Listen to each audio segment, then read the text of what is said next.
যার ঘরে ডিম এবং আটা রয়েছে সেও বানিয়ে নিতে পারবে মাত্র ১০ মিনিটে। চায়ের সাথে মেহমানকেও পরিবেশন করতে পারবেন। একদিন বানিয়ে ১ মাস পর্যন্ত সংরক্ষণ করে রেখে খেতে পারবেন। আপনাদের ভাইয়া বলছিল যে বেকারির যে বিস্কুট, তার চাইতেও এই বিস্কুট খেতে বেশি মজার। বিস্কুট বা ডিম পিঠা বানানোর জন্য প্রথমেই মিক্সিং বলে নিয়ে নিচ্ছি লেবুর উপরে যে স্কিন, সেটা আমি গ্রেটারের সাহায্যে গ্রেট করে নিয়েছি ১ চা চামচের মতো। ১ টেবিল চামচ পরিমাণ লেবুর রস দিলাম আর তাতে দিয়েছি ১টি ডিম। লেবুর রস এবং লেবুর উপরের যে স্কিন সেটা অবশ্যই ব্যবহার করবেন। খাওয়ার সময় ফ্রেশ ফ্লেভার পাওয়া যায় লেবুর, যেটার জন্য খেতে কিন্তু অনেক বেশি ভালো লাগে এবং ডিফারেন্ট লাগে। আমি ১ কাপের একটু কম চিনি দিয়েছি আর ২ চিমটির মতো হবে আমি লবণ অ্যাড করেছি। সবকিছু খুব ভালোভাবে মিশিয়ে নিচ্ছে।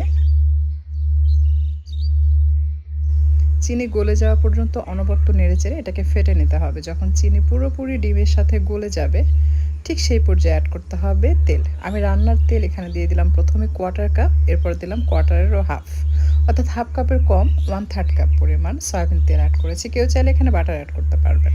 এরপর আবার এটাকে খুব ভালোভাবে ফেটে নিতে হবে। তেল দেওয়ার পর যখন মিক্স করবেন দেখবেন যে এটা বেশ ঘন হয়ে আসবে। যখন এটা ঘন হয়ে আসবে সেই পর্যায়ে অ্যাড করতে হবে আটা। আটা দিয়েছি ১.৫ কাপ পরিমাণ আর দিয়ে দিলাম বেকিং পাউডার হাফ চা চামচ। প্রথমেই ১.৫ কাপ আটার সাথে মিক্স করে দেখবেন যে এটা কিন্তু পুরোপুরি ডো হবে না, একটু লিকুইড হবে। আমি চামচের সাহায্যে মিক্স করছি। এরপর আবারও একটু একটু করে আটা দিয়ে দিচ্ছি। তো ১টি ডিম আর 1/3 কাপ তেল এবং ১.৫ কাপের মতো চিনির সাথে আপনার আটার প্রয়োজন হবে ২.৫ কাপ।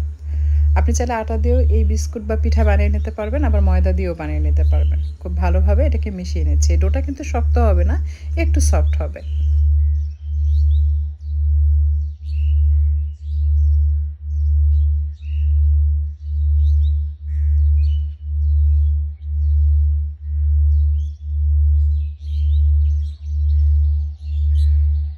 আমি এটাকে গোল শেপে তৈরি করছি এবং চাকুর সাহায্যে কেটে দাগ কেটে নিয়েছি স্কয়ার শেপে।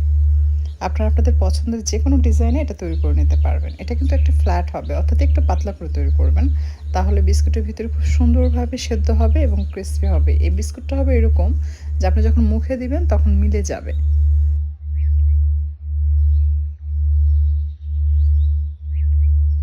ডুবো তেলে এটা ভাজতে হবে। চুলার তাপ মাঝারি থেকে কম রেখে হালকা গরম করে নিতে হবে। আপনি বিস্কুট ছাড়ার পর সাথে সাথে যেন অনেক বেশি বাবলস না আসে, তাহলে দ্রুত উপরে কালার আসবে, ভেতরে কিন্তু কাঁচাই থাকবে। আপনারা যেরকম দেখতে পাচ্ছেন ভিডিওতে একটু ফ্ল্যাট ওইভাবে তৈরি করে নেবেন এবং হালকা তাপে এটাকে ভাজবেন। তাহলে ধীরে ধীরে ভিতর থেকে সেদ্ধ হবে এবং খুব সুন্দরভাবে উপরের অংশটা ক্রিস্পি হবে।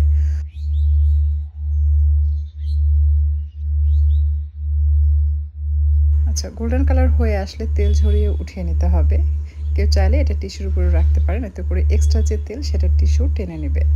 এরপর এটা খোলা ছেড়ে দিবেন। বেশ কিছুক্ষণ রাখার পর দেখবেন এটা ক্রিস্পি হয়ে যাবে। যখন তেল থেকে এটা উঠাবেন সেই পর্যায়ে ক্রিস্পি হবে না, মনে হবে যে একটু নরম। বাট যখন আপনি এটা এভাবেই কিছুক্ষণ রাখবেন তারপর দেখবেন এটা এত সুন্দর ক্রিস্পি হবে, যখন মুখে দিবেন তখন মুখে দেওয়া মাত্র এটা মিলে যায়। খুবই মজার, ফ্লেভারফুল। আশা করছি ভালো লাগবে। আমি চেষ্টা করেছি রেসিপিটি সহজভাবে আপনাদের সামনে উপস্থাপন করতে।